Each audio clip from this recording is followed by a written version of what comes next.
Amerika Qo'shma Shtatlari davlat kotibi Rubio diplomatik xushmuomalalik pardasini butunlay yirtib tashlab, biz inson tarixini e'tiborsiz qoldirib, xalqaro huquq va tinchlik doimo ustuvor bo'ladi deb xato qildik.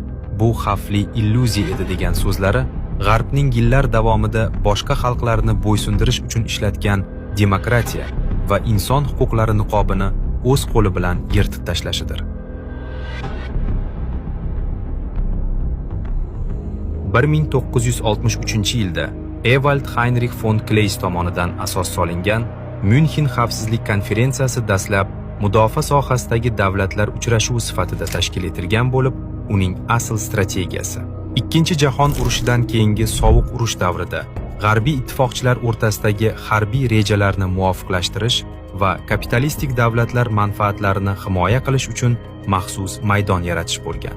O'nlab yillar davomida ushbu konferensiya G'arb mafkurasining global strategik kompasi vazifasini o'tab keldi. Biroq shuni teran anglash lozimki, bu kabi anjumanlar hech qachon musulmon dunyosi yoki Markaziy Osiyo kabi mintaqalarning haqiqiy manfaatlari uchun xizmat qilmagan.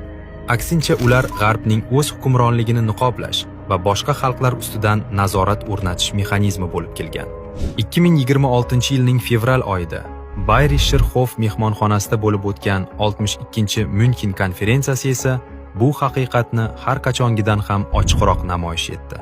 Bu yilgi tadbir G'arbning yillar davomida ishlatib kelgan tinchlikparvarlik niqobini uloqtirib, kuch ishlatish orqali yangi dunyo tartibini o'rnatish va o'z ichki ziddiyatlarini boshqalar hisobiga hal qilish istagini ochiq e'lon qiluvchi minbarga aylandi. Aynan mana shu minbarda Amerika Qo'shma Shtatlari davlat kotibi Marko Rubioning nutqi konferensiya tarixidagi eng keskin va fikriy e'tiroflarga boy chiqish sifatida yangradi. Rubio diplomatik xushmuomalalik pardasini butunlay yirtib tashlab, dunyoni tinchlik va xalqaro huquq haqidagi puch xayollar bilan aldash davri tugaganini, milliy manfaatlarni global tartib bilan almashtirish g'oyasi o'zini oqlamaganini va bu katta xato bo'lganini ochiq tan oldi. Uning biz inson tarixini e'tiborsiz qoldirib, xalqaro huquq va tinchlik doimo ustuvor bo'ladi deb xato qildik.